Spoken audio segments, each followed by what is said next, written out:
and malicious speech.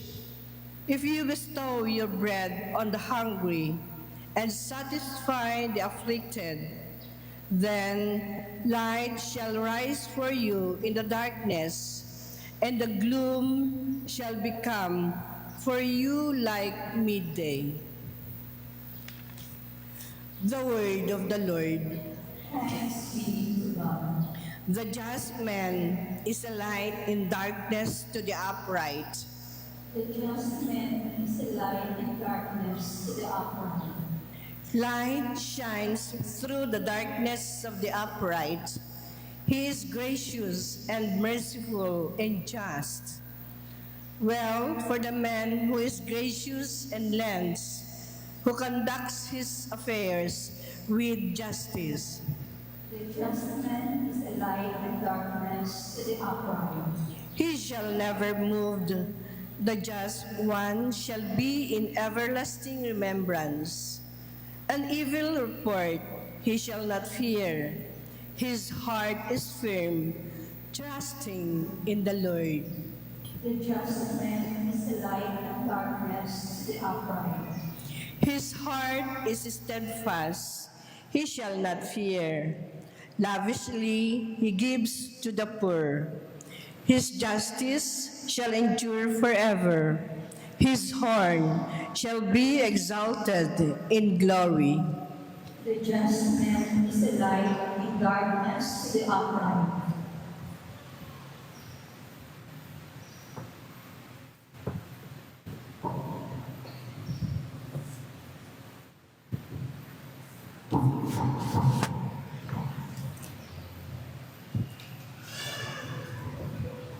A reading from the first letter of St. Paul to the Corinthians.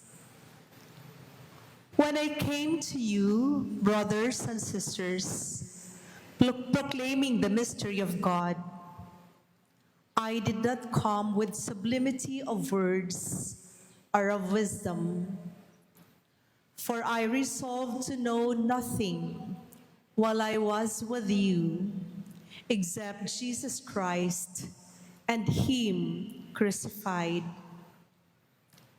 I came to you in weakness and fear and much trembling, and my message and my proclamation were not with persuasive words of wisdom, but with a demonstration of spirit and power, so that your faith might rest not on human wisdom, but on the power of God. The word of the Lord. Thanks be to God.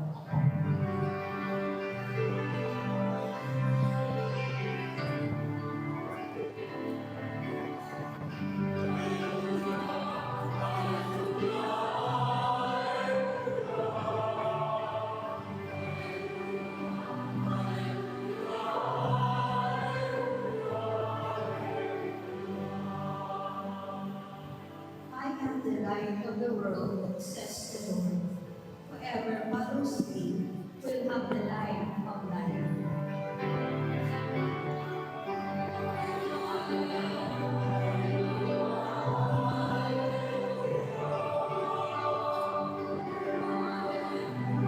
Alleluia, alleluia.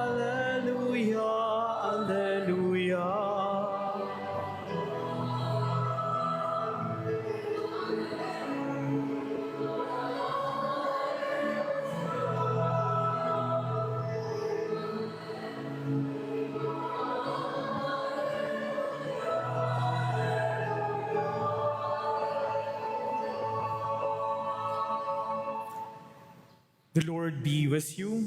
And with your spirit. A reading from the Holy Gospel according to Matthew. Glory to you, O Lord.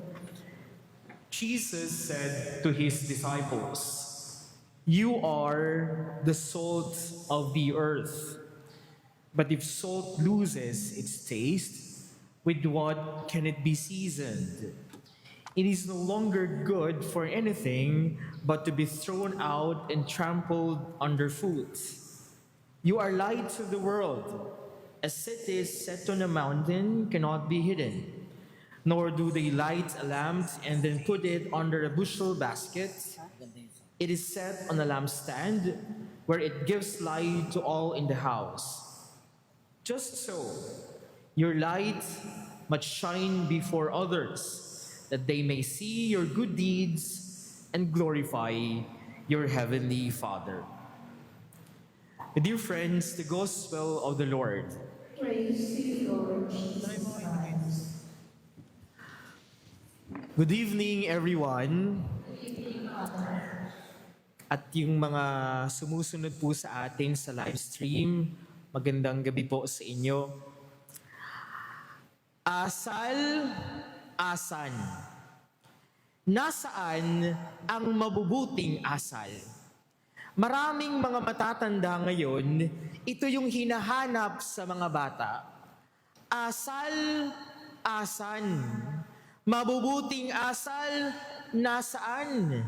Nung panahon namin, maririnig natin sa mga matatanda, hindi kami katulad ng mga kabataan ngayon. Mayroon kaming respeto sa kapwa, nakikinig sa mga magulang, nakikinig sa mga guro, kasi mayroon kaming GMRC, Good Manners and Right Conduct. Kaya kami ay mayroong manners. Kasi mayroon kaming GMRC, mayroon kaming mabuting asal. Ngayong linggo, mga minamahal kong mga kapatid, pag-usapan nga natin ang asal. At sa panahon ngayon, nasaan na ba ang mabuting asal? Asal, asan? At kung hindi natin matagpuan, paano ba masusumpungan o paano ba natin iintindihin ang mabuting asal?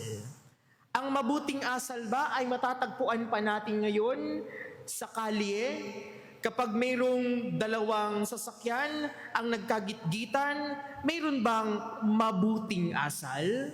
O dili kaya doon sa inyong mga GC or group chat, can we still find good manners o mabuting asal sa inyong mga group chat?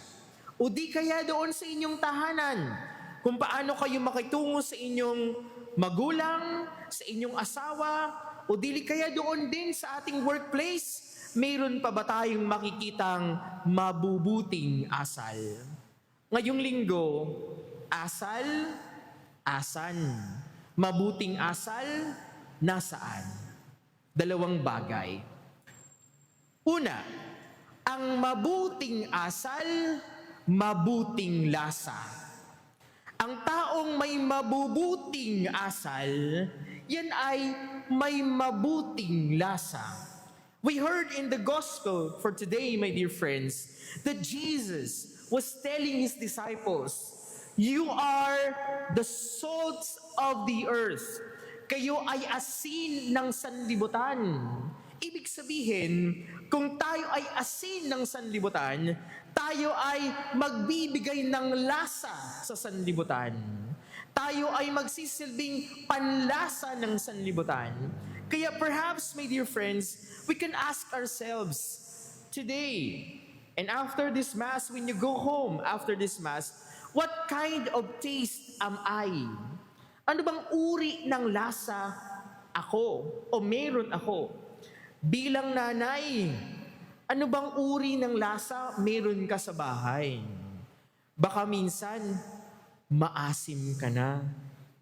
Hindi dahil hindi ka naligo, kundi baka laging galit, laging naging, laging demands, na natuturete na iyong mga anak at ang iyong asawa. What kind of taste are you?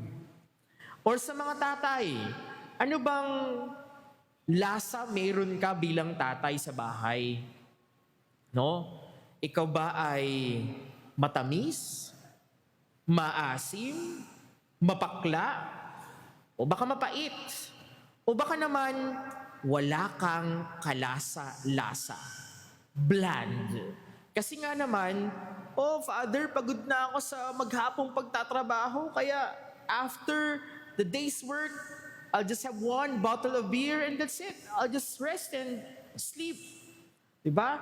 Kaya ano bang lasa tayo sa bahay? O di kaya ano bang lasa tayo sa ating workplace? Kung ating titignan pala na sinasabi ni Jesus, you are the salt of the earth, then our life must be a good taste. Yung buhay natin ay magsisilbi sanang magandang lasa sa mundo. Kaya anong uri ng lasa yung dala natin sa ating pamilya?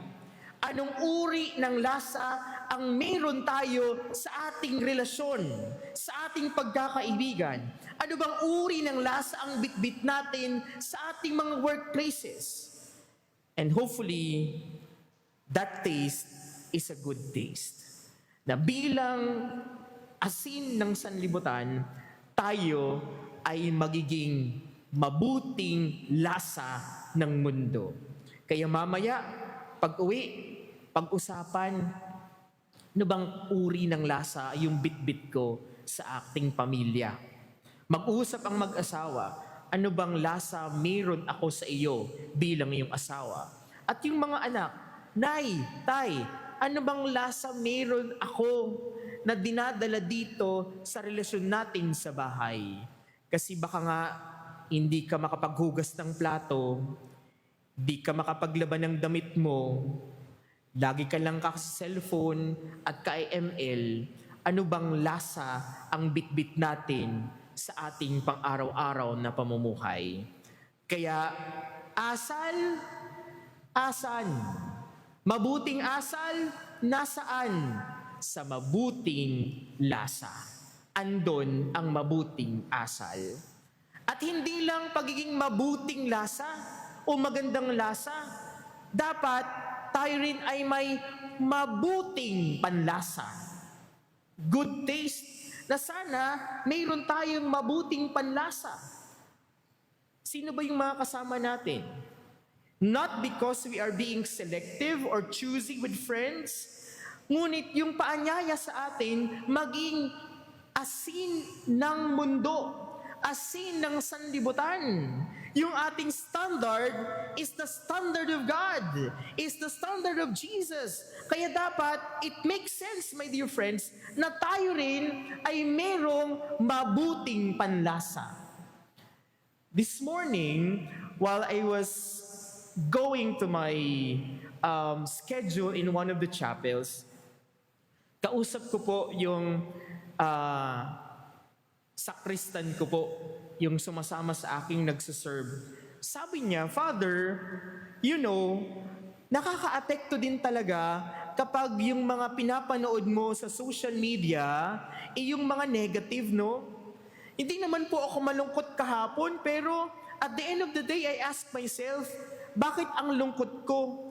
And I realize, sabi niya, kasi yung mga nakikita ko doon sa social media, puro na lang, you are not enough, puro lang negativity. Kaya, at the end of the day, parang ang lungkot ko.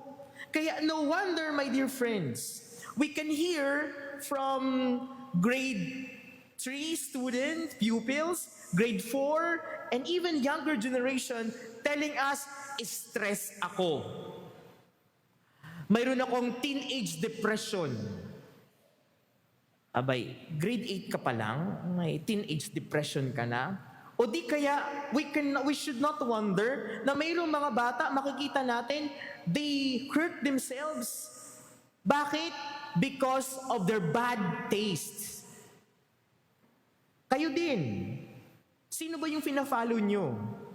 Alam kasi ng internet, alam ng algorithms kung ano yung nilike mo. Kaya kung yung pinapanood mo, puro negativity, then you are feeding yourselves with those negativity. Kaya sabi ko, wala naman akong na-encounter na gano'n sa Instagram. Pero, pag sa Instagram, sa IG, nag-like ka doon ng advertisement tungkol sa relo, lahat yan relo. Diba? Kapag puro gamot, lahat ng i-feed sa'yo, puro gamot. No? You just don't realize, puro na gamot yung nasa add to cart mo at nasa cart mo.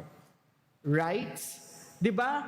We should also have good taste. Kaya mga minamahal kong mga kapatid, pagdating sa ating social media, ano ba yung ating mga taste? Ano ba yung inyong mga pinapanood? Ano ba yung isinisiksik nyo sa ating mga isipan? Ano yung isinisiksik nyo sa inyong mga isipan na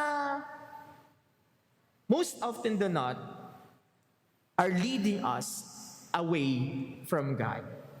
Kaya ngayong linggo, asal, asan. Mabuting asal, nasaan? Sa mabuting lasa at mabuting panlasa. Ikalawa, nasaan ang mabuting asal? Ang mabuting asal nandoon sa pagiging tanglaw. Yung mga taong may mabubuting asal, sila yung nagsisilbing tanglaw. And we heard in the gospel this Sunday, my dear friends, that Jesus was telling His disciples, "You are the lights of the world.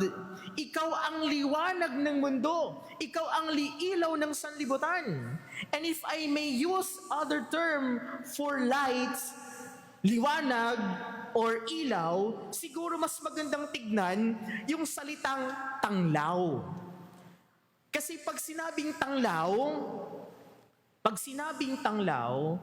ikaw ay, this is an action word, no? Hindi ka lang ilaw na nandyan, kundi ikaw ay nagbibigay ng tanglaw. Kaya sabi ni Jesus sa banal na ebanghelyo, a city set on a mountain cannot be hidden. Yung liwanag, yung lampara, hindi mo inilalagay sa ilalim ng higaan. Inilalagay mo yan sa patungan para magbigay ng tanglaw, umaninag doon sa lahat. No? Kaya yung ikalawang bagay ngayon, mga minamahal kong mga kapatid, ang mabuting asal may tanglaw. Nagsisilbing tanglaw. Sabi nga po ni Pope Francis, sabi niya, Christians are luminous people. One who brings light, who always gives of light, a light that is not his, but a gift from God.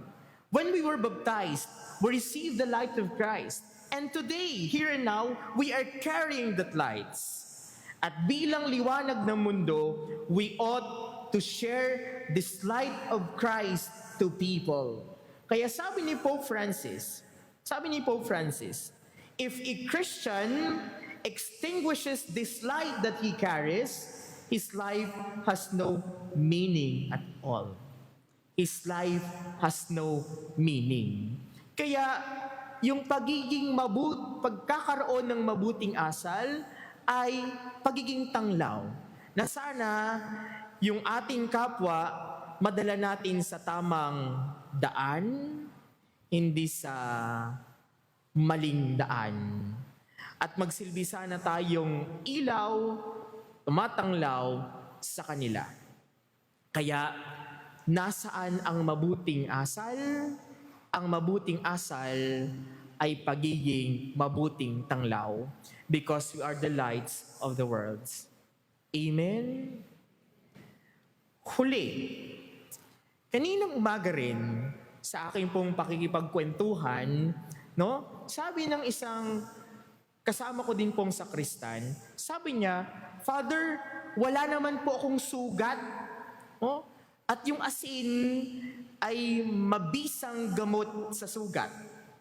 Right? No? Salt is a good antiseptic. No? And it makes sense. Di ba kapag magabagong tuli, dinadala sa dagat at naliligo para gumaling kaagad yung sugat. Tama po? Kaya yung pangatlo, ngayong linggo, yung mabuting asal ay paghilom. Kapag may mabuting asal, may dalang paghilom. Healing. Malamang marami po dito sa nagsisimba, sugatan.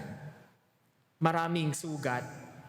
Malamang sa bahay nyo, marami ding sugatan. Sugatan sapagkat hindi naiintindihan. Sugatan dahil may alitan. Sugatan dahil may problema sa relasyon.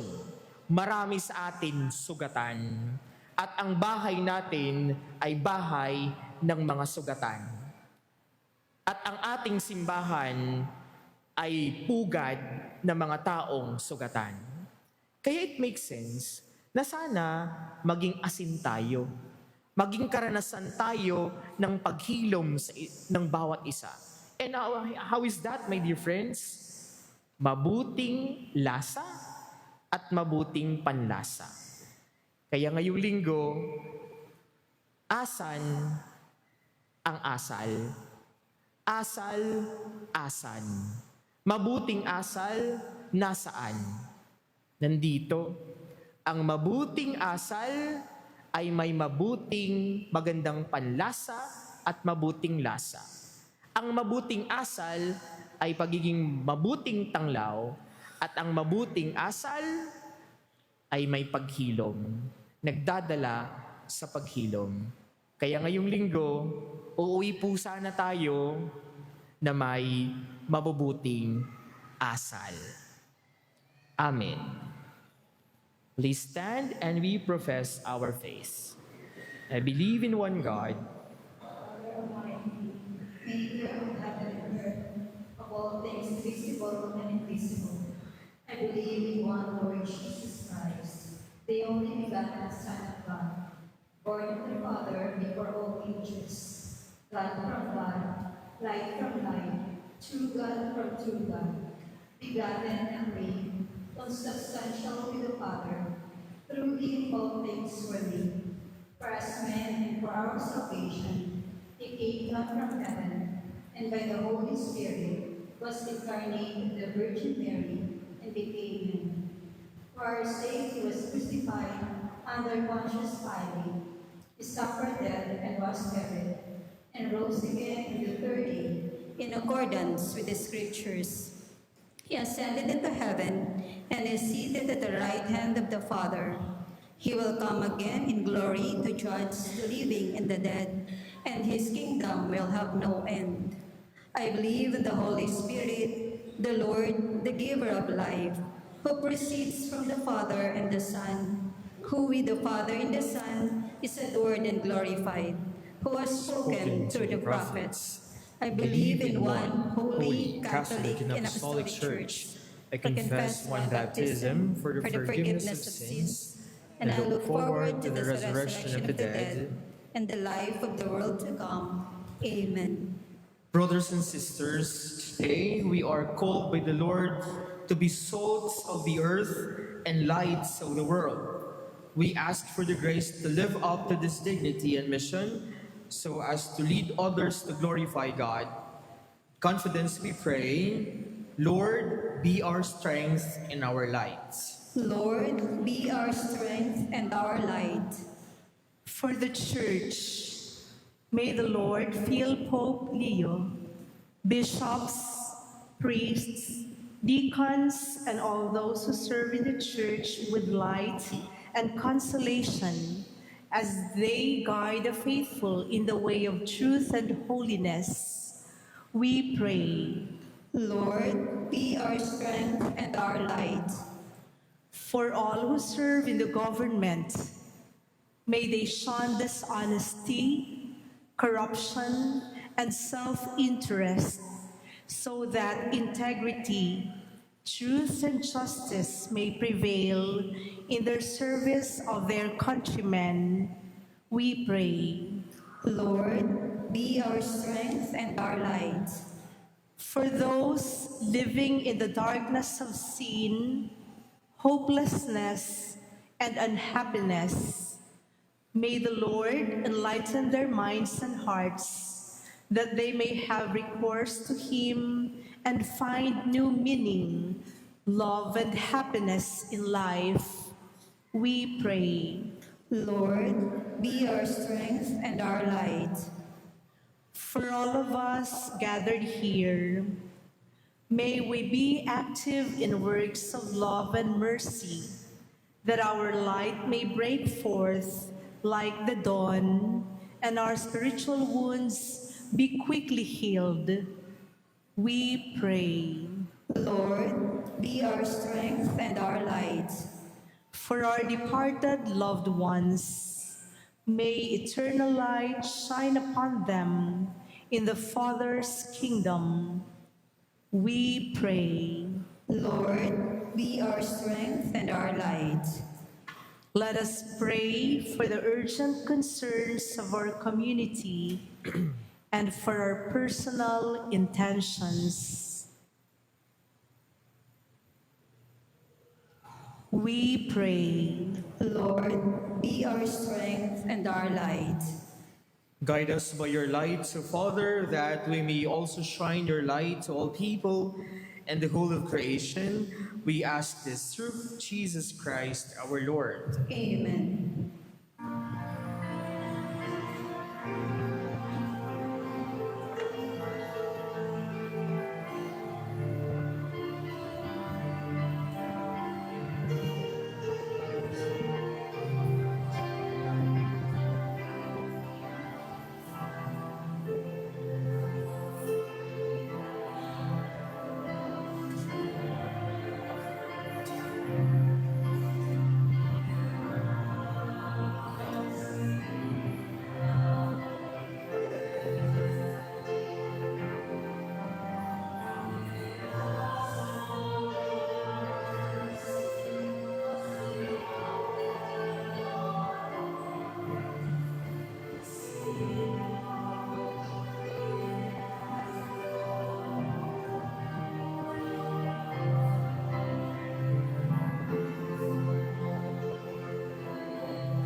Pray, brothers and sisters, that the sacrifice of yours may be acceptable to God, the Almighty Father.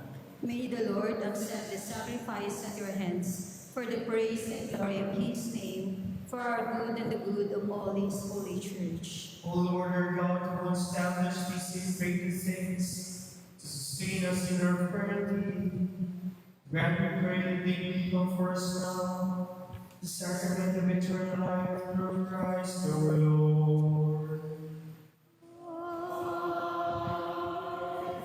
The Lord be with you. And with your spirit, Lift up your we hearts. lift them up to the Lord. Let us give thanks to the Lord our God. It is right and just. It is truly right and just, our duty and our salvation, always in ever to give you thanks, Lord, Holy Father, Almighty and eternal God. For in you we live and move and have our being, and while in this body, we not only experience the daily effects of your care, but even now possess the pledge of life eternal. For having received the first fruits of the Spirit, through whom you raised up Jesus from the dead, we hope for an everlasting share in the gospel mystery, and so with all the angels we praise you, as in joyful celebration we acclaim.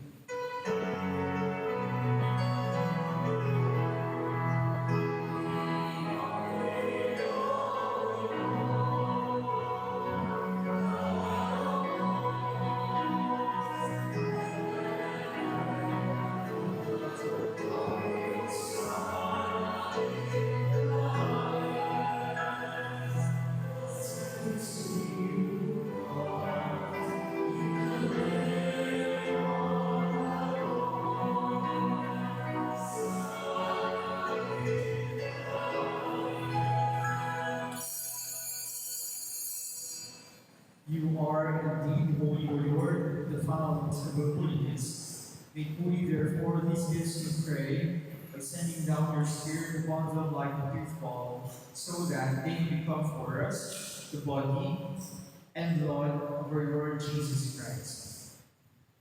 At the time he was betrayed and entered willingly into his passion, he took bread, giving thanks, broke it, Even to his disciples, saying, "Take this, all of you, and eat of it, for this is my body, which will be given up for you."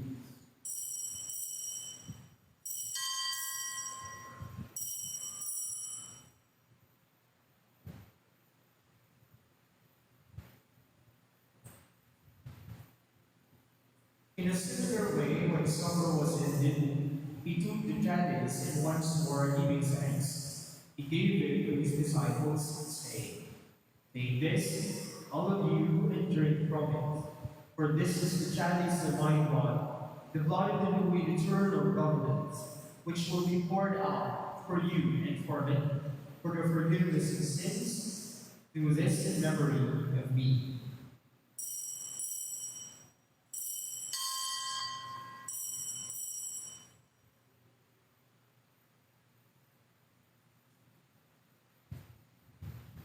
The mystery of faith.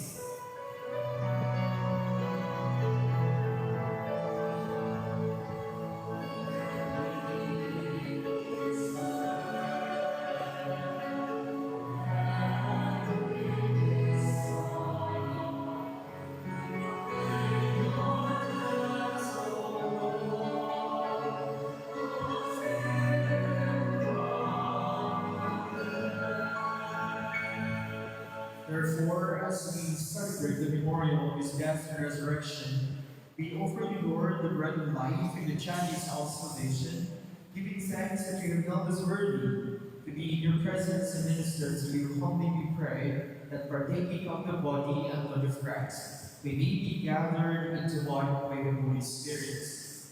Remember, Lord, your church spread throughout the world and bring her to the fullness of charity, together with thee, our Pope, Socrates, our Bishop, and all the clergy.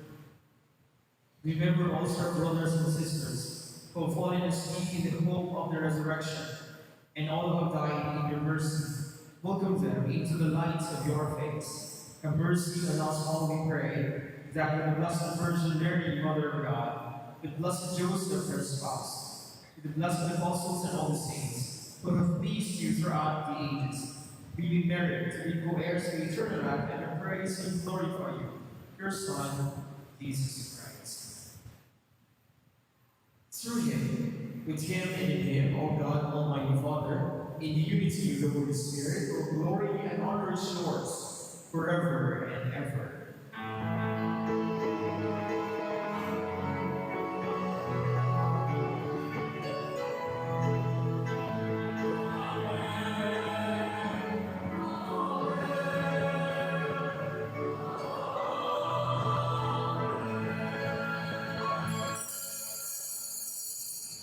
The Savior's commanded for by divine teaching, we dare say,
deliver us, Lord, we pray, from every evil.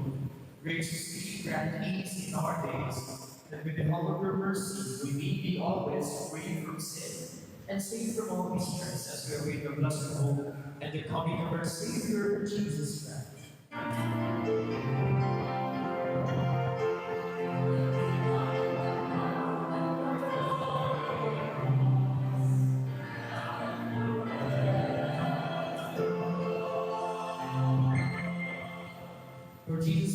he said to your apostles, "Peace I leave you, my peace I give you.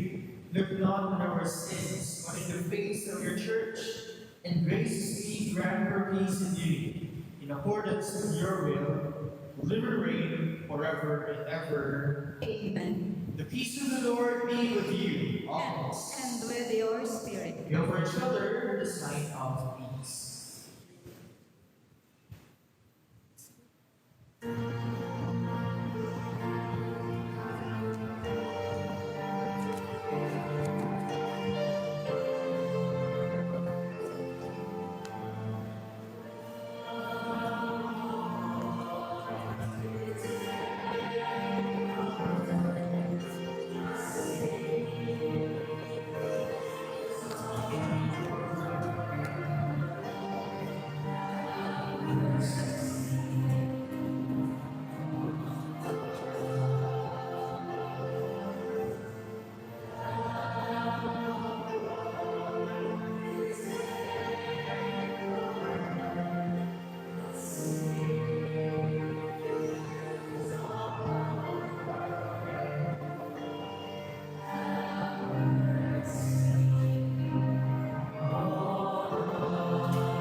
Behold Jesus, the Lamb of God, behold him who takes away the sins of the world. Happy are we who are called to his number.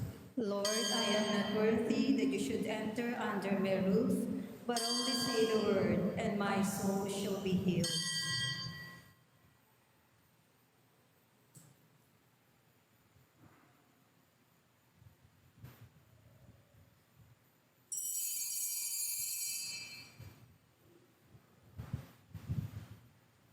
Pakiusabo, manatili muna tayong nakaupo. Ang ating pagkumunyon ay gagawin ayon sa hanay ng ating upuan. Sundin lamang po natin ang gabay ng ating mga ushers.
Let us pray. O God, who will that we be partakers of the one bread and the one chalice, grant us, we pray, so to live, that made one in Christ, we may joyfully bear fruit for the salvation of the world, through Christ our Lord.